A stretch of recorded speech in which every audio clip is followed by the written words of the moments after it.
Hey everybody, Livingston here. Today we're jumping into another fun-filled episode of the Twilight Zone. This time it's Season 2, Episode 22, Long Distance Call. Came out March 30th, 1961, and another episode I haven't seen before. But before we get started, let's jump into last week's episode's comments, the Prime Mover, and see what you had to say about that episode. P. Sparks 3419 says, I'm glad that Franklin's slot machine didn't jinx those two dudes. LOL, great episode. Yeah, very good episode. Definitely enjoyed it. And yeah, that slot machine needs to just leave the scene because it seems like every time it's around, there's bad things that seem to happen to everybody involved. But yeah, great episode indeed. Let's jump on to Richard Chase 2960. I think Rod had a few gambling demons he needed to talk about. Yeah, probably.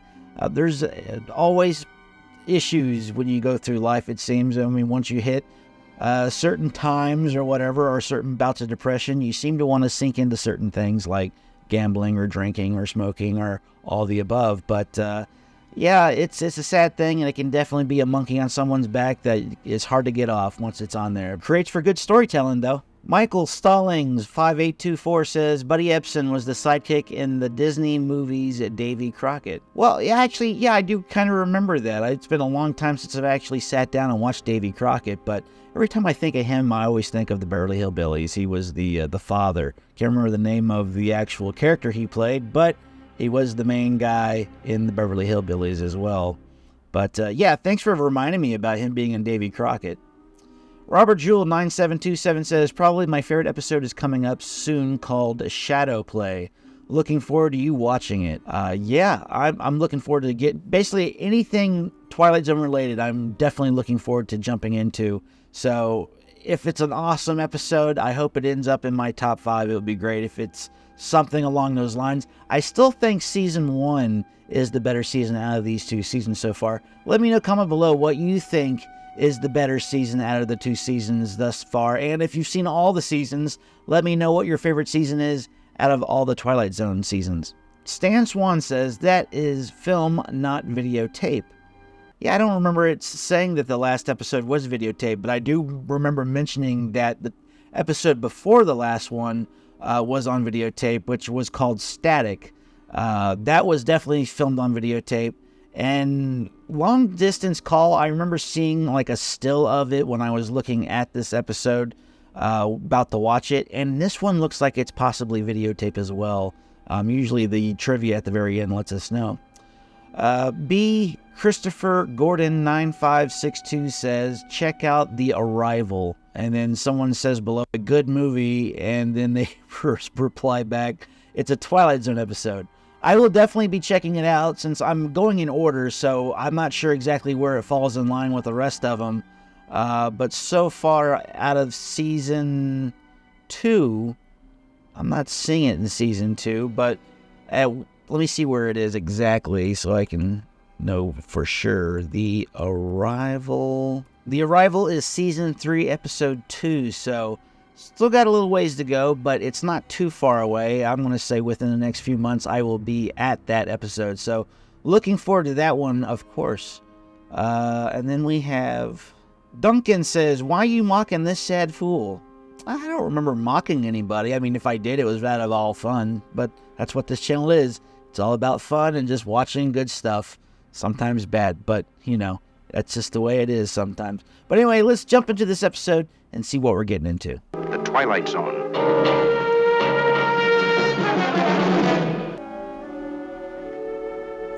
Quaint. Yeah, this definitely looks like videotape. You know I always follow the rules of the house, except when I don't agree with them. Hey, haven't got your hat on. Grandma! Birthday. Mother, you know the doctor told you not to exert yourself. Oh, Billy is a feather. Billy, shut your eyes. Hey, Mother. Open them. Happy birthday. birthday. Billy. Isn't that beautiful? First, you have to blow out the candles, or it's no good. Now. Gotta make a wish. Oh, very good. Spit on my cake. I'm not eating that piece. What was it? You tell Grandma, yeah? Don't you think we could all hear the wish, Billy? No. That's a secret between him and me. When I am that old, you get the shovel and dig the hole. Yes, my angel. Oh. Use a fork and plate, kid. My heart is full. I like to say something. You've been saying something. My little Billy, my wonderful little boy, he gave me life again. An old woman, good for nothing no more. He held out his hands to me and made me alive. Oh, she's happy. I won't be here with you for very long. Jeez, why are you talking this way, Grandma? Grandma's gonna be right here next year and the year after that. Don't lie to him. How do you know? People live a while. I mean... Graham, I wish you... Oh, are you sick, Grandma? Just a little short of breath. Is there something you know that we don't? How do you like that, huh? Guns. America. To see what Grandma got you. Oh, boy! Is it a gun? Is it money? It's a phone. Hello. Hello. It's me. Who are you? It's me, Billy. Good times. Uh-oh, Grandma. What's wrong? I want to, Billy. You just talk on the telephone. I will hear you. Don't be sick, Grandma. So is the long-distance call to Grandma after she dies? I have a feeling this is going that way. This is a house hovered over by Mr. Death. What follows this life is one of the unfathomable mysteries we the living reserve for the dead. There he is. For in a moment, a child will try to cross that bridge which separates light and shadow, that indistinct highway through the region we call the Twilight Zone. Huzzah. I want to see Grandma. Honey, we can't see her right now because she's not feeling very well.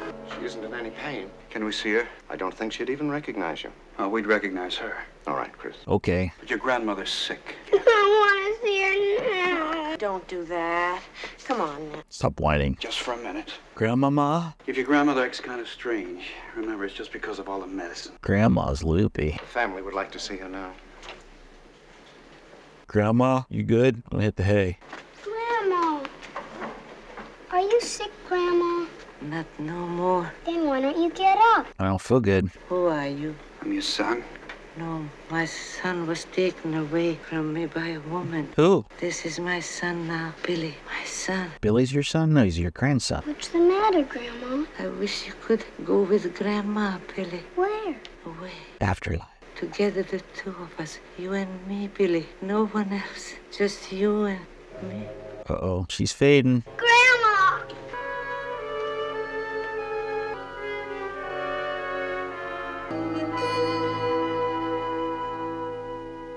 Billy? Billy? I guess as Grandma died. You know you're not supposed to play so close to the pond. What are you doing? Looking at the fishes. Just fish. What's that? Your grandmother's bracelet. Honey, why don't you go up and play in your room for a while, huh? Oh, it's Billy. He's been walking around in a trance all day. You know how close they were? I mean, they were too close. It wasn't right. Oh, You honey. know that. Oh. Heard what she said. She called him her son. She was out of it. For heaven's sake, she was full of sedatives and she was dying. Oh, I'm sorry, Chris. It's just, I guess we're all upset today. That's what happens. Grief sucks. Really does. Why don't you come over and play? Who you talking to, kid? I had Winnie's for lunch. What did you have? Maybe they'll fix my tricycle. Who are you talking to? Grandma, she wanted to know if I can come stay with Sure. Can I? Where is she? Where's Grandma? I mean, I wouldn't think it was that weird just because children have a very active imagination. It's hard for me to find an issue with it right now unless we start hearing Grandma's voice through that phone. Mrs. Bales? Oh, just a minute, Shirley. I'll make us some coffee. I hate to bother you at a time like this. The girl told me about your mother-in-law's funeral. What but is it? Billy? He's all right, Mrs. Bales. I just put him down. But, Your son almost got himself killed. how so? Ran right out in front of my car from nowhere. Billy doesn't play in the streets. Well, he played in the streets today. He ran right out in front of my car. Didn't even have time to put the brakes on. I couldn't have missed him by more than a few inches. Well, luckily you missed him. What were you doing, kid? Wake up. We know not to play in the street. Mr. Bales, I think you'd better have a talk with your boy. A talk? What about? I asked him why he did a crazy thing like that, running out in the middle of a busy street. He said somebody told him to. Grandma? That's not cool. Bales, you know I'd never tell Billy to do a thing like that. Who else did he talk to, Shirley? Sat up in his room all day long just talking on that toy telephone. Uh-oh. That's not cool. Grandma's telling him to jump in front of cars. It kind of reminds me of a movie, an 80s movie, actually a sequel to the first Poltergeist. Listen. Billy, what's this business about you running into the street? Well, why'd you do it? I don't know. Billy, who were you talking to on the phone just now? Don't fib to me, Billy. Who are you talking to? It's a fake phone. Mom doesn't like me, does she? Why, sure she does, Billy. You're not going to see your grandma anymore. She died, Billy. Do you know what that means? I know. Billy, I know you're just pretending to talk to her on that phone. I know it's just a game you made up, but for me, don't do it in front of your mother. Just don't, huh? Okay.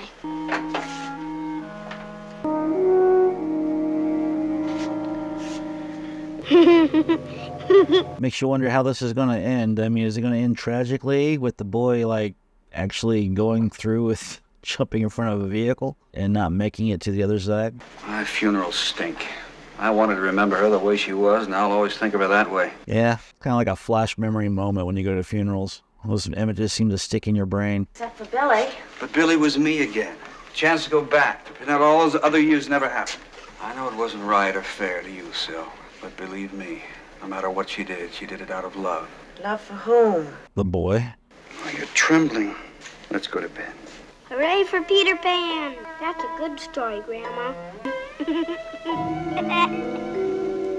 Grandma told a great joke, Mom. You need to hear it. Kid needs to learn how to keep quiet when he's on the phone late at night. I've had many nights where I've stayed up 3, 4 o'clock in the morning talking to somebody, and then you're you get the cell phone bill, and you're like, oh shoot. I remember one time I had a cell phone bill that was $700 and something. What'd you hear, Mom? I heard her. I heard her. Who? She was there. She was there on the phone. Sil, She snap didn't say out of anything, it. but I could hear her breathing. Sil.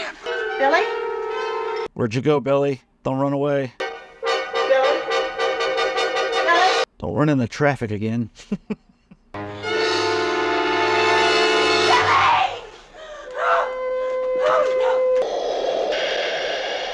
Took him. She took him away. So Billy died. Yes, she did. She took him. What are they doing? Are they trying to revive him, or? How are his chances? Well, they're not so good. I got him a few minutes earlier. Doctor will be here in a few minutes. He'll give your wife something. Well, hopefully he pulls out of it. I would think it's kind of crappy of the grandmother, even as a spirit, to want her grandchild not to have a full life.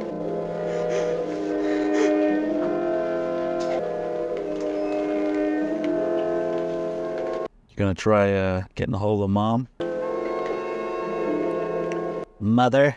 Mother, if you can hear me, listen. You said you loved Billy. Prove it. You really loved Billy. Give him back. He's only 5. He hasn't even started. He doesn't know anything about going to school, or girlfriends, or wearing long pants, even pitching a baseball. Wearing long pants. It's not a high bar to set. There's a whole world he hasn't even touched. You said Billy gave you life again. Now you can give him life. If you really love him, let him live. Please. Give him back, Mom. Well, will she?